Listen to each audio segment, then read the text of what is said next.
আমরা আলোচনা করতেছিলাম মেরাজ সম্পর্কে। আমরা সম্পূর্ণ করতে পারি নাই। লম্বা আলোচনা অল্প সময়ে জুমার দিন সম্ভব হয় না। এজন্য আজকেও একটু সংক্ষিপ্ত আকারে আমরা যতটুকু শুনতে থাকবো ইনশাল্লাহ, বাকি অংশটুকু আমরা পরবর্তী জুমায় চলবে ইনশাল্লাহ। আমরা আলোচনা করেছিলাম বিআবদিহি লাইলাম মিনাল মসজিদিল হারাম। রাসূলুল্লাহ সাল্লাল্লাহু আলাইহি ওয়াসাল্লাম সফর করেছিলেন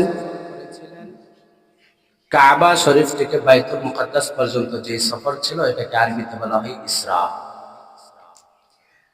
স্বপ্ন যুগে ছিল না, বাস্তবে ছিল। এই আবদিহি শব্দের অর্থ হলো শরীর এবং সশরীর এবং মন উভয়টাকে বলা হয় আব্দুল। আর যদি স্বপ্ন যুগে হইতো তখন আব্দুল শব্দ ব্যবহার হতো না। বোঝা গেল আল্লাহ রসুল জাগ্রত অবস্থায় সশরীরে মেরাজ করেছিলেন। সুবহানাল্লাহ।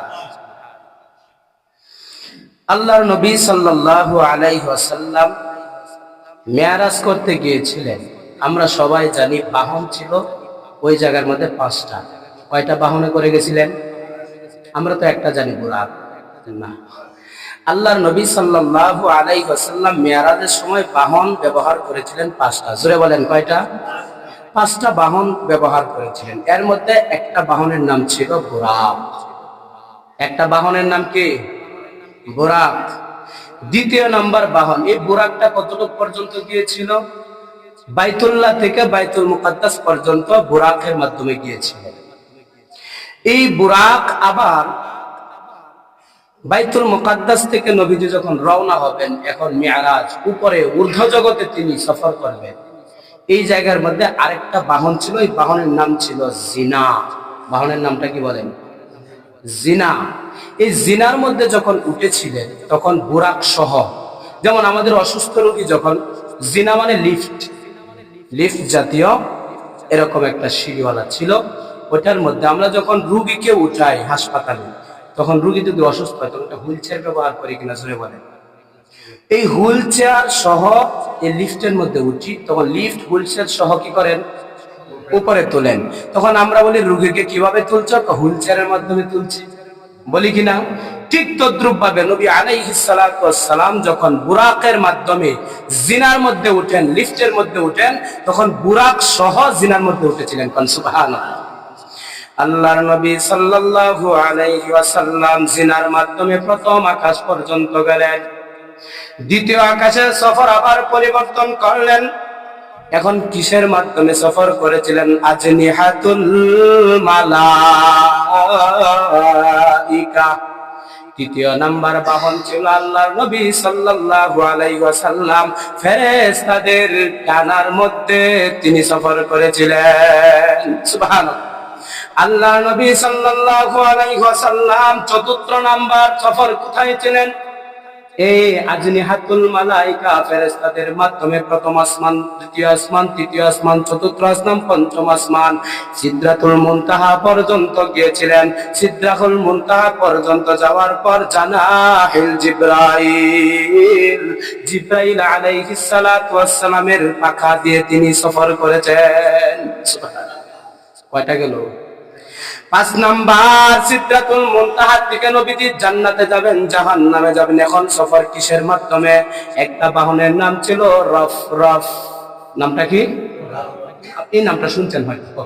রফরফের মাধ্যমে জান্নাতে সফর করেছেন, জাহান্নামে সফর করেছেন। এমন কি ফাকা বা কাউসাইনি আও আদনা, আল্লাহ পর্যন্ত সফর করেছেন। সুবহানাল্লাহ। তাহলে আমরা নবী আলাইহিস সালাতু ওয়াস সালাম মেরাজের মধ্যে কয়টা বাহন? 5টা বাহন। 1 নাম্বার বুরাক, 2 নাম্বার জিনা, 3 নাম্বার আজনিহাতুল মালাইকা ফেরেশতাদের ডানা, 4 নাম্বার জানাহিল জিবরাইল, জিবরাইল আলাইহিস সালামের ডানা, 5 নাম্বার রফরফের মাধ্যমে জান্নাত জাহান্নাম আল্লাহ পর্যন্ত সফর করেছেন। বলেন সুবহানাল্লাহ। 4টা নয় 5টা বহন করে, যানবাহন করে আল্লাহ নবী সাল্লাল্লাহু আলাইহি ওয়াসাল্লাম যখন গেলেন, ওই রফরফের মাধ্যমে কোথায় পর্যন্ত গেলেন? শরীফুল আকলাম। রফের মাধ্যমে সর্বপ্রথম যেখানে গিয়েছিলেন শরীফুল আকলাম, যেখানে সর্বপ্রথম আউয়ালু মা খালাকাল্লাহুল আকলাম, আল্লাহ তাআলা যে কলম সর্বপ্রথম লেখার জন্য সমস্ত সৃষ্টিজীবের মধ্যে সর্বপ্রথম যে জিনিসটা আল্লাহ তৈরি করলেন, এটার নাম হলো মানুষের তকদির লেখার কলম। সুবহানাল্লাহ। এই রফ বাহন, ওই রফ বাহন আল্লাহর নবী সাল্লাল্লাহু আলাইহি ওয়াসাল্লামকে শরীফুল আকলামের মধ্যে নিয়ে গেলেন। ওই জায়গার মধ্যে আল্লাহ নবী সাল্লাল্লাহু আলাইহি ওয়াসাল্লাম গিয়ে কত সপ্তাহ বলেছিলাম আল্লাহর সাথে সাক্ষাৎ করলেন, কথোপকথন করলেন, কথাবার্তা বললেন। এরপর আল্লাহ নবী সাল্লাল্লাহু আলাইহি ওয়াসাল্লাম কথোপকথন শেষ করে চলে আসতেছিলেন। এর মধ্যে ষষ্ঠ আসমানে হযরত ইব্রাহিম আলাইহিস সালাতু ওয়াস সালামের সাথে সাক্ষাৎ, মুসা নবীর সাথে সাক্ষাৎ। মুসা পয়গম্বরের মাধ্যমে 5 রাকাত নামাজের আলোচনা আমরা করে ফেলেছি। আল্লাহ নবী সফর করে যখন আসতেছিলেন, আসার পথে একটা কাফেলার সাথে, 2টা কাফেলার সাথে সাক্ষাৎ হয়েছিল। জোরে বলেন কয়টা কাফেলা?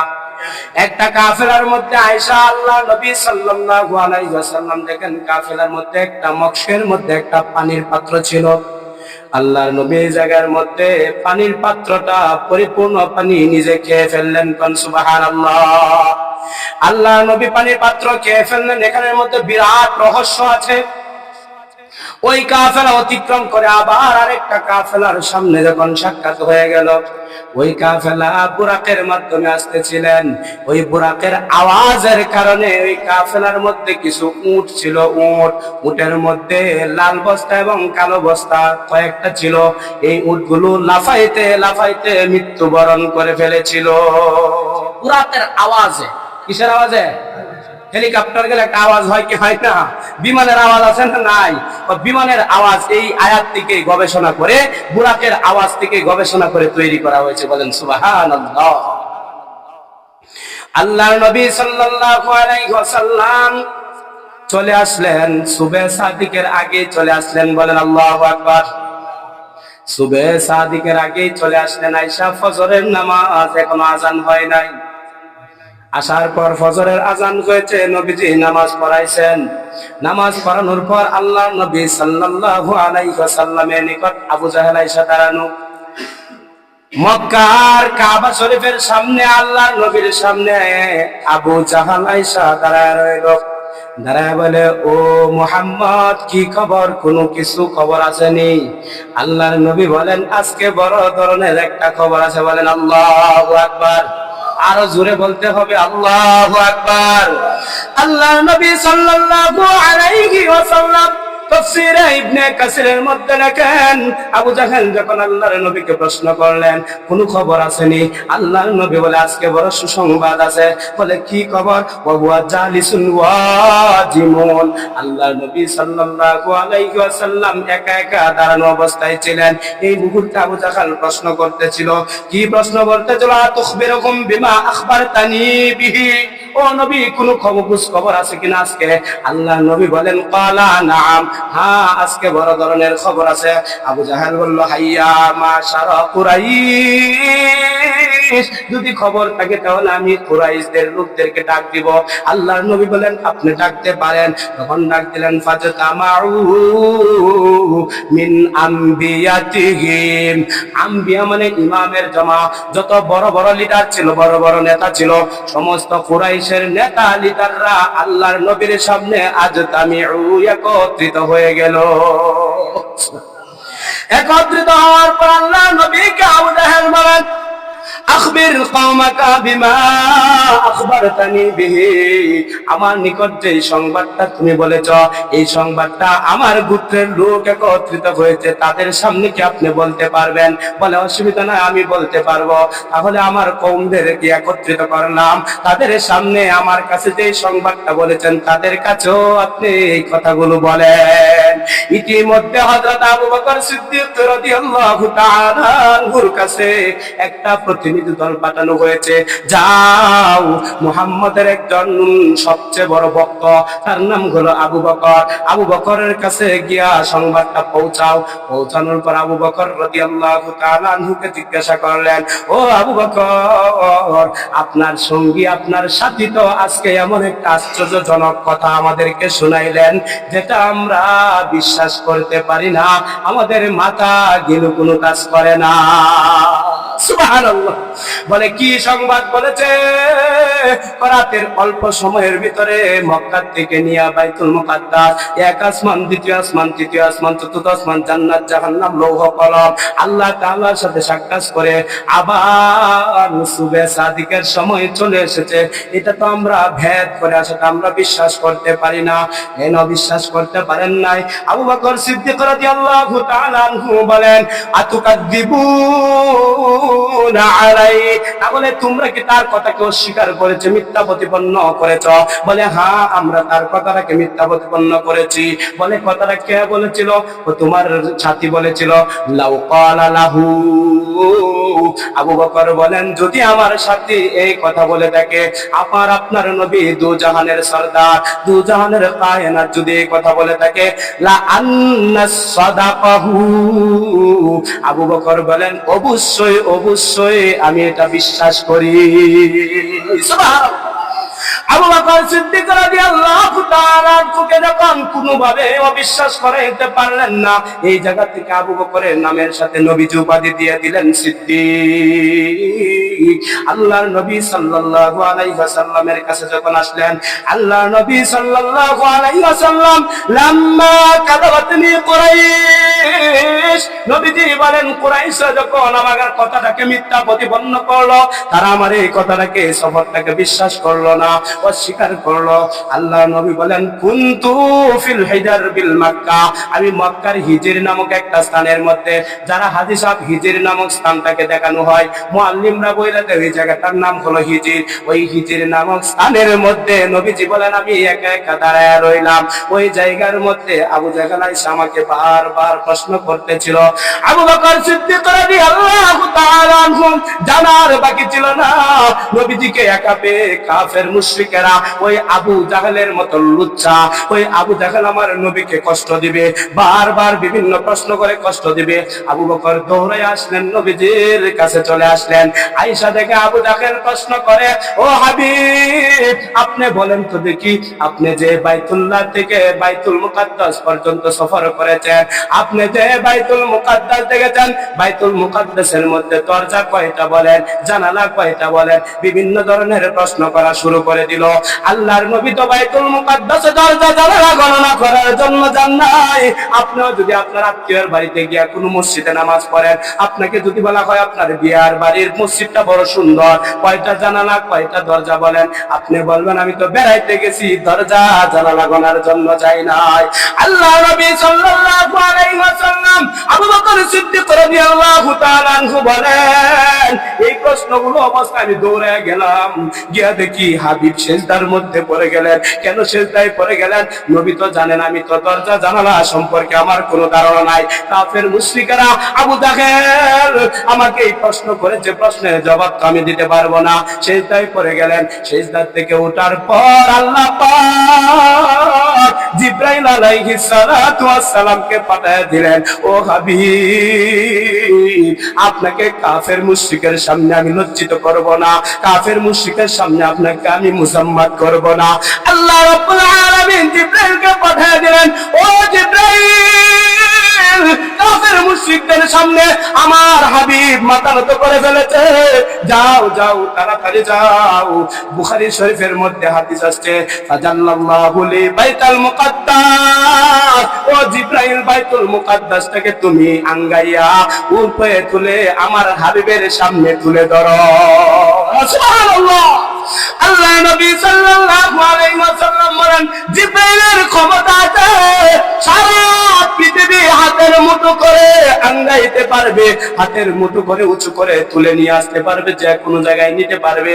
শুধু বাইতুল মুকাদ্দাস নয়, জিবরাইল আলাইহিস সালাতু ওয়াস সালাম বাইতুল মুকাদ্দাস আল্লাহর নবীর সামনে তুলে ধরলেন। ফাদাল্লাল্লাহুল বাইতুল মুকাদ্দাস, বাইতুল মুকাদ্দাসকে জিবরাইল আল্লাহর নবীর সামনে তুলে ধরলেন। ফাতাফিকতু উখবিরুহুম আন আয়াতিহি ওয়া আনা আনজুরু। আল্লাহর নবী বলেন, আমি দেখে দেখে আবু জাহেলের প্রশ্নের জবাব দিয়েছি। বাইতুল মুকাদ্দাসের অতগুলো দরজা, অতগুলো জানালা। আল্লাহ নবী সাল্লাল্লাহু আলাইহি ওয়াসাল্লাম আবু জাহেলকে বললেন, ও আবু জাহেল, তোমরা যে আমার সফরকে অবিশ্বাস করো, শুনো, আমি আসার পথে উমুক উমুক জায়গার মধ্যে দুইটা কাফেলা দেখেছিলাম। ওই কাফেলাগুলো আসতেছে আসতেছে, ওই কাফেলার মধ্যে দুইটা ঘটনা ঘটেছে। আমার ব্যাপারে সফর যে করেছি নিশ্চিত হওয়ার জন্য দুইটা কাফেলার কাছ থেকে সত্যায়ন তুমি গ্রহণ করো, করে দেখো আমার সফর সঠিক না বেঠিক। বলে প্রথম সফরটা কি ছিল? প্রথম কাফেলার মধ্যে ঘটনা হয়েছিল, তাদের একটা মস্ক ছিল আর কোনো পানি ছিল না। ওই পানিটা আমি পরিপূর্ণ খেয়ে ফেলেছিলাম। তাদেরকে জিজ্ঞাসা করবা পানিটা ছিল কি ছিল না। তখন আল্লাহর নবী বললেন, দ্বিতীয় নম্বরে আসবা, আইসা ওই কাফেলাকে জিজ্ঞাসা করবা আমার বুরাকের আওয়াজে তাদের দুইটা ঘোড়াও দুনিয়ার থেকে বিদায় হয়ে গেছে, ইন্তেকাল করেছে। আল্লাহর নবী বলে ফেলেছিলেন ওই কাফেলাগুলো আসতে আনুমানিক ভাবে নবীজি বলেছিলেন আগামী বুধবার সূর্য ডুবার আগে আগেই মক্কাতে প্রবেশ করবে। সুবহানাল্লাহ। আল্লাহ নবী সাল্লাল্লাহু আলাইহি ওয়াসাল্লাম এই কথা বলার পর আবু জাহেল, উতবা, সাইবা, বড় বড় কাফের লিডার মুশরিকেরা তারা চিন্তা করলো, অপেক্ষায় ছিল কাফেলা। ওই কাফেলাগুলো যখন আসবে তারা অমুক দিন বুধবার সমস্ত কাফের মুশরিকদেরকে একত্রিত করে তারা কাবা শরীফের সামনে দাঁড়ায় রইল। যদি কালি ওই কাফেলা না পৌঁছে, নবীর আজকে খবর আছে, বলেন নাউজুবিল্লাহ। নবীকে মিথ্যা প্রতিপন্ন করার জন্য তারা চুল পরিমাণ যদি কোন ফাঁকা পাইতো এখানে কোরাল ঢুকাইয়া দিত। এখন দেখা যাবে নবীর কথা সঠিক হয় কিনা। কাফেলার অপেক্ষায় বুধবার দিন সূর্য ডুবে ডুবে অবস্থায় চলে আসলেন। সূর্য ডুবে চলে যাইতেছে, হলুদ বর্ণ হয়ে যাইতেছে, কাফেলার কোনো খোঁজ খবর নাই। ওই দিক দিয়ে নবীও বড় পেরেশানিতে। আমি তো বলে ফেলছি বুধবার সূর্য ডুবার আগে আসবে, এখনো তো কাফেলা আসতেছে না। আর আবু জাহেল, উতবা, সাইবা, বড় বড় কাফের লিডারের একটা বড় জামাত, এরাও তো সূর্যের দিকে তাকায় রইল। আল্লাহ পাক রব্বুল আলামিন বলে, হাবিব, পেরেশানির কোনো দরকার নাই। আপনি হলেন আমার হাবিব, আপনাকে লজ্জিত করবেন না। আপনি জবান দিয়ে বলে ফেলেছেন বুধবার সূর্য ডুবার আগে কাফেলা আসবে। সূর্য ডুবে ডুবে যাইতেছে, কাফেলা তো আসতেছে না। আসলে কাফেলা অনেক দূরে, এখনো আসতেছিল না। আল্লাহর নবী সাল্লাল্লাহু আলাইহি ওয়াসাল্লামের সাথে সূর্যকে আল্লাহ তাআলা 3 জায়গা অথবা 4 জায়গার মধ্যে সূর্যকে আল্লাহ তাআলা আটকে রেখে দিয়েছিলেন। কোন সুবহানাল্লাহ। আল্লাহ রাব্বুল আলামিন সূর্যকে অর্ডার দিলেন, হলুদ বর্ণ অবস্থায় তুমি আছো, এখন ডুবে যাওয়ার সময় হয়েছে। আমার হাবিবের কথা মিথ্যা হয়ে যাবে, সমস্ত মানুষ আমার হাবিবকে লাঞ্ছিত করবে, কাফের মুশরিকের সামনে নবীজি বেইজ্জতি হবে, এটা আমি আল্লাহ বরদাস্ত করব না। ওয়া রাফা'না লাকা যিকরাক, আমি আমার নবীকে সব জায়গার মধ্যে উঁচু স্থানে রাখবো, এখানে বেইজ্জতি করব না। সূর্যকে বললেন, সূর্য তুমি ডুবো না, দাঁড়ায় দেখো। অপেক্ষা করতেছে আবু জাহেল, উতবা, সাইবা, এখনো সূর্য ডুবে না কেন? ঘটনা কি ডুবে না কেন? এমন সময় তো ডুবার কথা। 1 ঘন্টা চলে গেল, এখনো সূর্য তো ডুবতেছে না, জায়গায় দাঁড়ানো অবস্থায় আছে। ওই দিক দিয়ে তাকায় দেখে 2টা কাফেলা মক্কার দিকে চলে আসতেছে। বলে আল্লাহু আকবার। আল্লাহ নবী সাল্লাল্লাহু আলাইহি ওয়াসাল্লাম যখন তারা কাফেলা প্রবেশ করতেছে, ওই দিকতে তাকায় দেখে সূর্য ডুবে গেছে। সুবহানাল্লাহ। কাফেলা যখন আসতো, বলো কি অবস্থা বলো? বলে একটা ঘটনা ঘটেছে। আবু জাহেল সব কিছু কইলা বলতে চায় না। বলে তোমাদের কাফেলায় পানি ছিল? বলে হ্যাঁ ছিল। কোথায় চলে গেছিল? বলে হঠাৎ করে আমরা দেখি পানিটা নাই। তখন একদল বলে দিল, আল্লাহর নবী তো সফর করে আয়েশা এই ঘটনা বর্ণনা করেছে, আবু জাহেল বলে নাই, কারণ ফেরেশতা আছে ভিতরে। কান্নারা বলে ফেলল। তখন বলে হ্যাঁ, নবীজির কাফেলাকে আমরা দেখলাম, সবাই সত্যায়ন করলাম, আবু জাহেল সত্য করতেছে না, বিশ্বাস করতে পারতেছে না।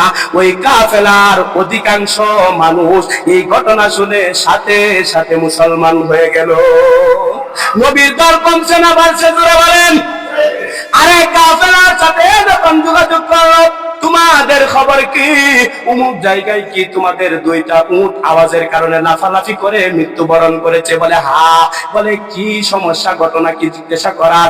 ঘটনা হলো নবীজি এই কথা বলে নবীজির বুরাকের আওয়াজে আমাদের দুইটা উট নিয়ে কি হয়েছে, মৃত্যুবরণ করেছে। তারা সত্যায়ন করলো, সাদাক্তা সত্যায়ন করার পর ওইখান থেকে অধিকাংশ কাফেররা মুসলমান হয়ে গেল।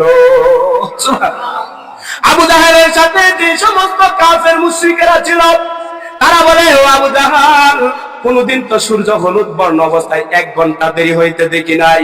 ঘটনা কি খুলে বলে, এটা কি হয়েছিল? বলে এই ঘটনা। আর আবু জাহেলের সাথে যারা ছিল অধিকাংশ এই সূর্যের ঘটনার দিকে তাকাইয়া অধিকাংশ ঈমান এনে মুসলমান হয়ে গেল। সুবহানাল্লাহ। আল্লাহ বলেন রাফানা লাকা যিকরাক। আবু জাহাল যদি ঈমান না আনে, অধিকাংশ ঈমান আনার ব্যবস্থা ও নবী তোমার সাথী বাড়ানোর জন্য আমি আল্লাহ তোমার ইজ্জতের হেফাজত করব। সুবহানাল্লাহ। মুহতারাম হাজিরিন, এই মেরাজের লম্বা ইতিহাস আল্লাহর নবী সাল্লাল্লাহু আলাইহি সাল্লামের সাথে ঘটেছিল। এটা বলতে গেলে অনেক দীর্ঘ সময়ের প্রয়োজন, জুমার অল্প সময়ে বলা সম্ভব হয় না। ধারাবাহিক যদি শুরু থেকে শেষ পর্যন্ত শুনেন, অনেক লম্বা ইতিহাস, অনেক ছেড়ে গিয়েছি। জান্নাত জাহান্নামের কথা তো বলেই নাই, কথা ঠিক কি না? আমাদের আজকে একজন নুরানি হুজুর সাহেব, আমাদের লাউন্দের হুজুর বলছে জান্নাত জাহান্নামের কথা কবে কইবেন, এটা আমি নিজে মুখস্থ করবো। আস্তে আস্তে তো চিন্তা করেন না, ইনশাআল্লাহ আপনারা শুনবেন তো ইনশাআল্লাহ। সামনে চলবে জান্নাত জাহান্নামের আলোচনা, কথা ঠিক আছে না ইনশাআল্লাহ? আল্লাহ তাআলা আমাদের সবাইকে কোরআন হাদিসের মোতাবিক নবীজির মেরাজের আলোচনা বুঝার শোনার তৌফিক দান করুন, সবাই বলে আমিন।